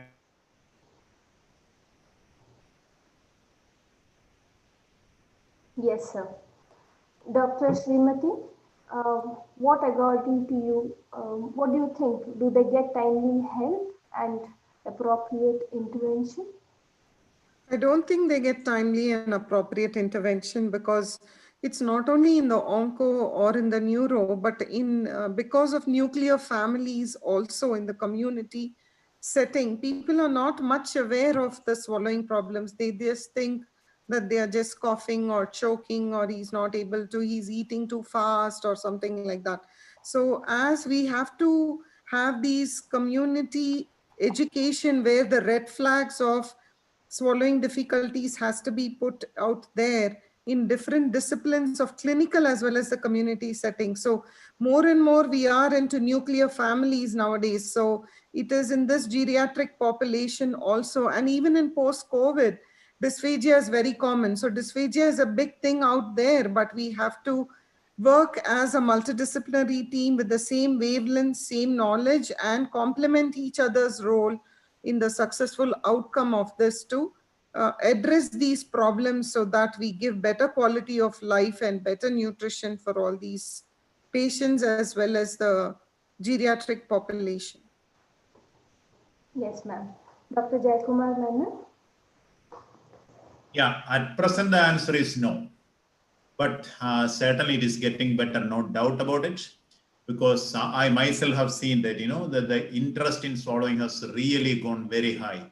Lots of speech and language pathologists are getting interested in this topic. That's a very welcome sign. It's so hearty to see that. And not only the speech and language pathologists, in my own department and specialty, laryngology and ENT, young doctors also are getting into this area. That is a very, very good sign. But still, we need much more than what we are having now, because the number of patients is so high. The number of caregivers is not that high.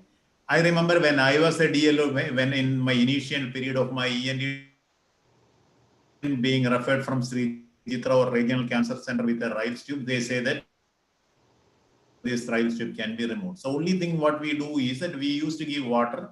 Patient will cough violently. We will tell that patient is not fit for swallowing. Continue the Riles tube. This was the swallowing therapy at that time. But that has changed a lot. People now are getting better, getting more experience. I remember 10, 12 years back, when there was nothing in swallowing, I when I started giving talk on swallowing disorders, the people in the auditorium walked out because they thought it is boring topic. Nobody actually bothered to listen to that. But now people are attending swallowing talks, and in our own association actually during a 3-day conference give one full day for swallowing. So welcome change. It is definitely on the increase, but as of now, not everybody get the timely appropriate treatment. But I'm very hopeful about the future. Yes, sir. So we've finished all the questions that we have planned for today's panel discussion. We have a patient warrior and a caregiver who is sharing their journey. Can we have Mr. Ravi and his wife Gayatri?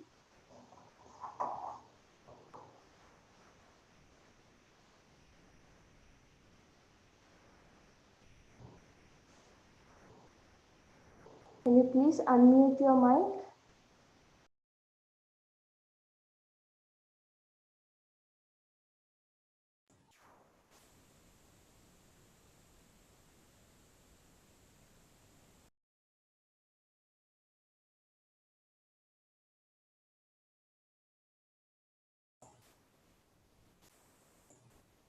Prasanna, do we have them? They're not there. Yeah, I don't think they're there.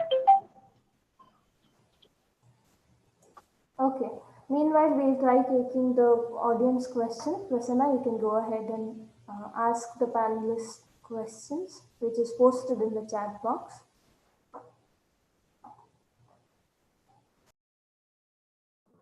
There are two sections. One is question answer section and another chat box. So I've taken the liberty to answer almost all the questions, and also I'll be asking the questions.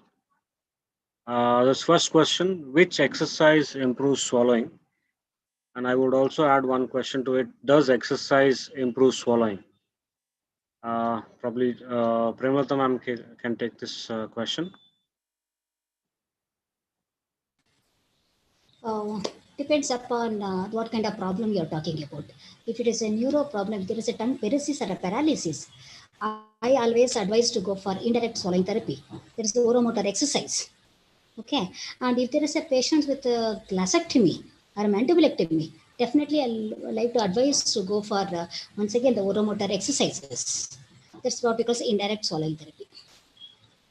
Like lip protrusions, retractions, tongue forward, backward, all 8 functional movement of the tongue, and mouth opening and closing, and the jaw opening and closing, puffing up the cheeks. These muscles, these exercises definitely help patients to build up the strength which is required for the swallowing. Right. Thank you, ma'am. I think next question is to Dr. Vidyadharan. The difference in anatomical alteration that is leading to swallowing and its management, how are they different from other physiological problems causing swallowing difficulty?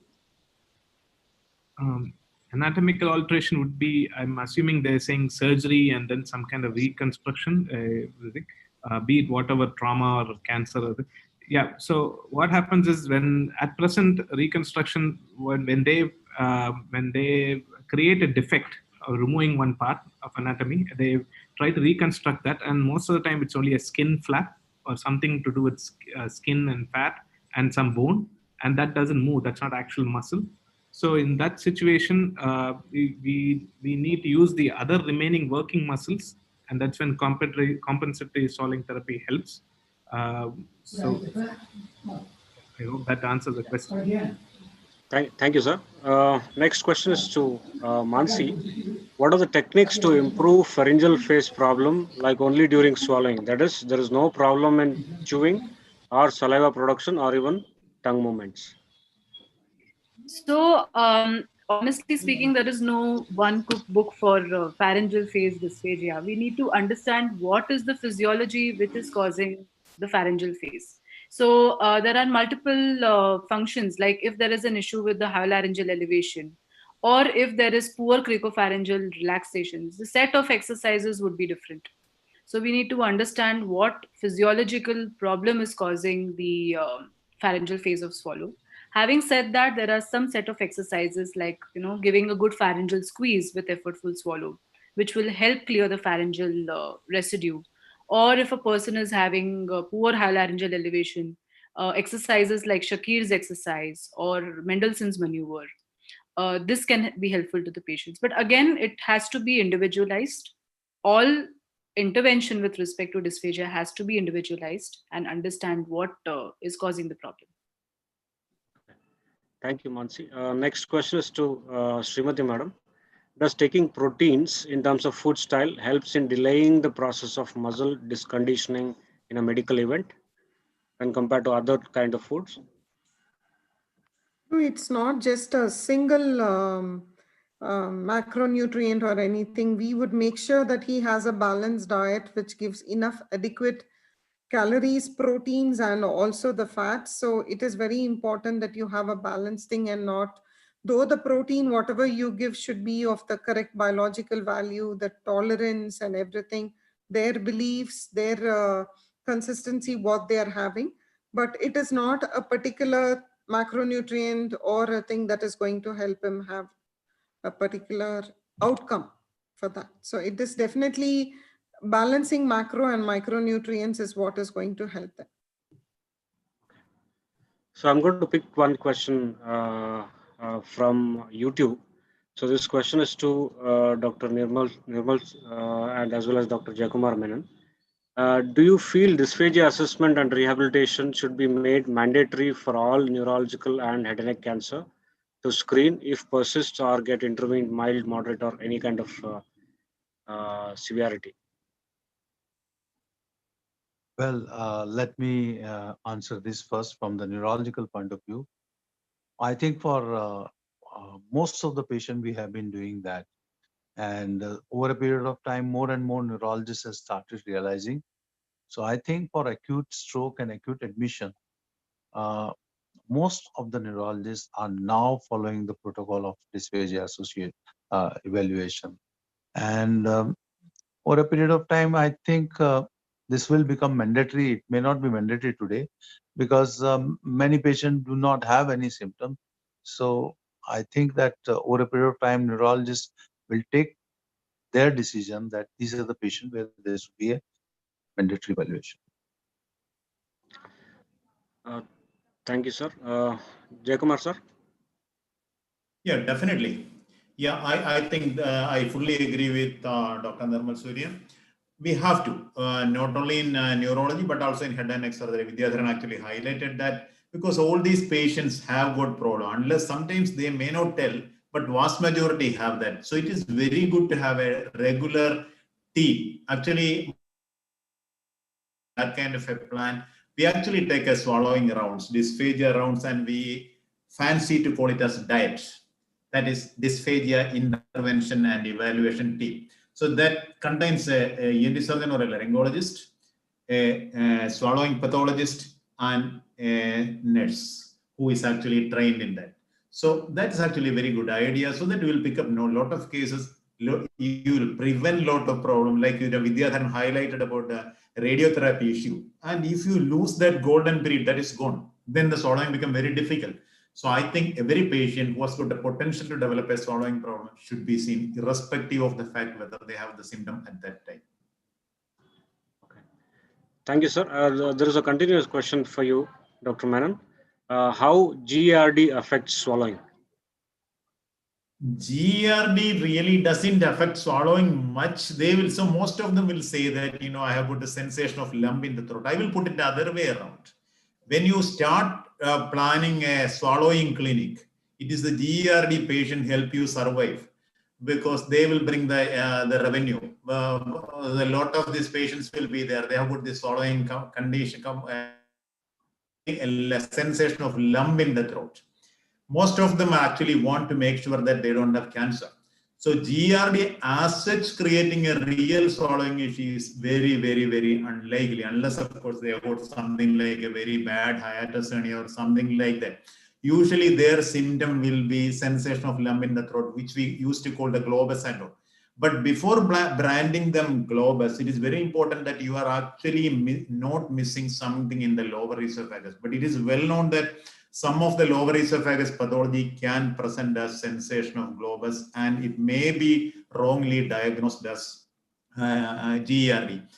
It is all right if you see that everything is okay and you think that it is GERD, you can treat it with medication. But if the patient comes back after adequate therapy and symptom persists, it is imperative that you have to look into the lower esophagus either with the help of a fluoroscopy or preferably with a transnasal esophagoscopy. They don't generally cause swallowing disorder as such. Okay. Thank you, sir. Next question is to Aital, sir. What is SLP role in psychiatric condition affecting speech and swallowing? I mean, swallowing in specific?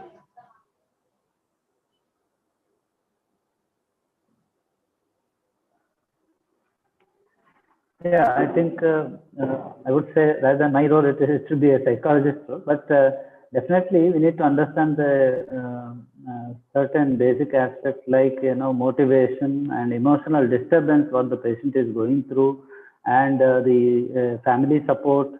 Whether that is inducing some negative impact on the overall motivation of the patient. And of course, hidden any particular psychiatric illness which needs to be checked also.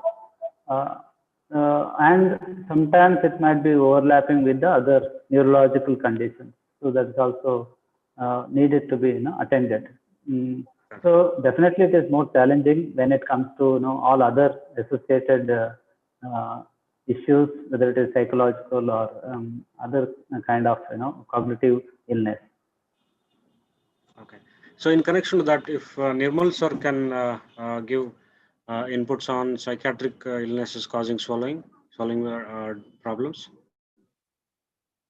Yes, there are neuropsychiatric disorder which can definitely give rise to the neurological swallowing problem, and that can be in the form of neuropsychiatric manifestation of neurological disorder which may not be correctly diagnosed. Diseases like Huntington's disease, where they may, or the PSP, where there may be axial dystonia and they may be, not correctly diagnosed at some point of time. Number one. Number two, there are many antipsychotic drugs which can itself give rise to some extrapyramidal syndrome, giving rise to the swallowing difficulty, and that also need to be looked into. And number three is pure psychological disorders, where that could be functional disorder, which also need to be evaluated. And I think again a multidisciplinary team need to work on, rather than just labeling them. It is better to rule out other causes, diseases like Wilson's disease, Huntington's disease.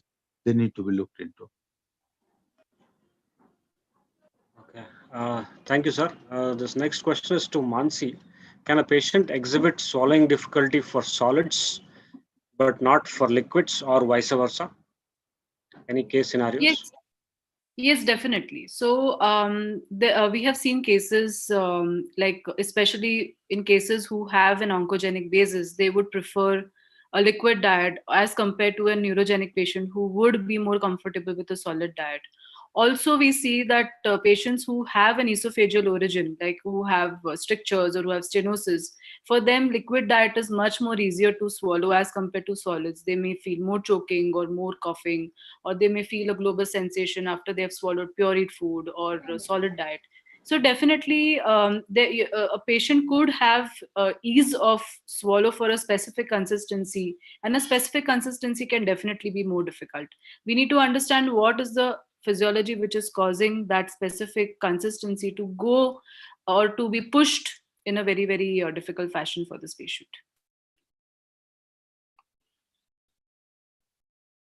You are on mute, Mr. Hegde. Sorry. Yeah. Thank you for answering the question. There is one question which is for all the speech pathologists. Dysphagia therapy can be emotionally draining. How do you stay unaffected and motivated each day?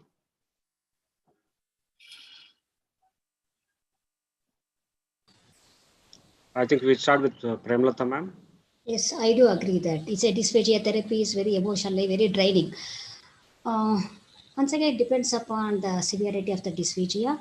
I say that, and if the patient doesn't have a severe dysphagia, only the mild, your success story is going to become very good. You are going to get a good result, as well as the patient will be on oral diet. Okay, with the patient is at a severe dysphagia, it takes a lot of energy and strain on the part of the speech pathologist in terms of counseling the patients and the family members, keep them on a regular intervals for a therapy because they need to come. There is so much of strain involved on the part of the therapist. Thank you, ma'am. Any other inputs for this question? If not, probably we'll wind up because of the uh, time limitation. Aital sir or Mansi? I think ma'am has summed it up also. I think we need to see what the end result would be and, keep encouraging the patients. That's very important. That's very important. Yeah, there are some more questions which we couldn't take up. We'll promise that we'll get back to them with the answers after circulating the questions. I think over to Preeti. Yes, we are at the end of the session. So, what would be the take home message?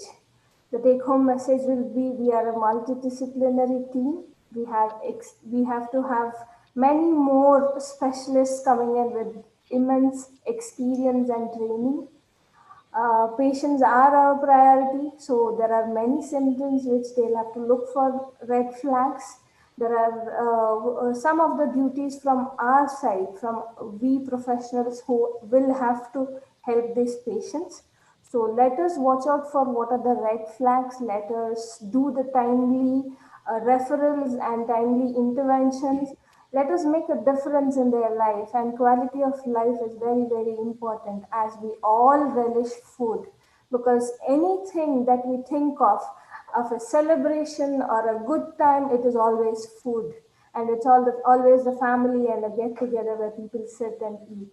So I think with this, I would like to say thank you to the organizers. Thank you to the panelists. It was wonderful having you all.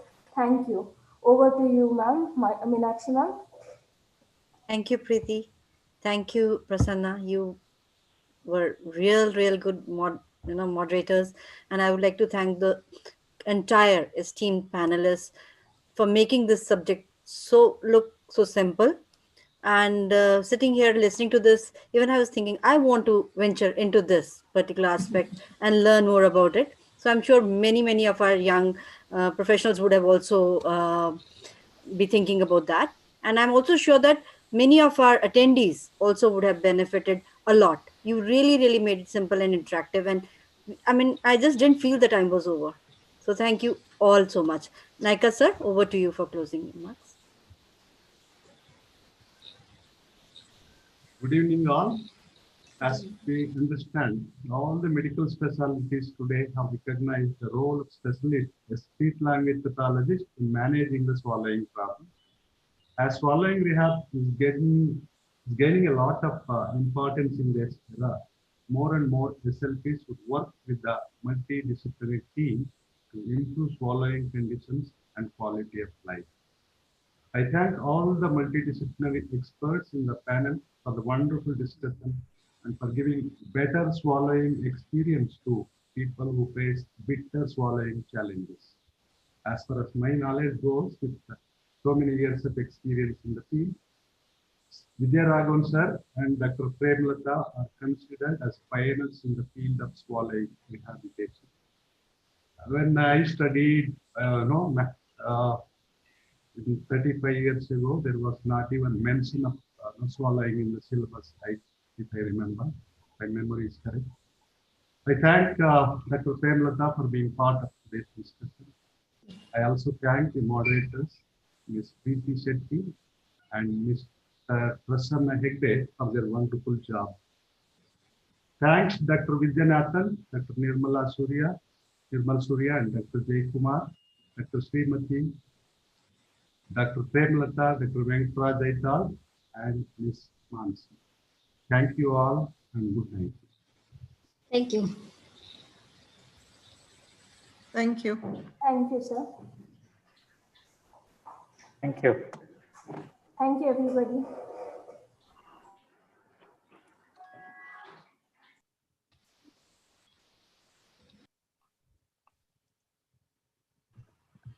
So before we all leave, probably tomorrow, join us for tomorrow's session as well on tinnitus and vertigo. Thank you.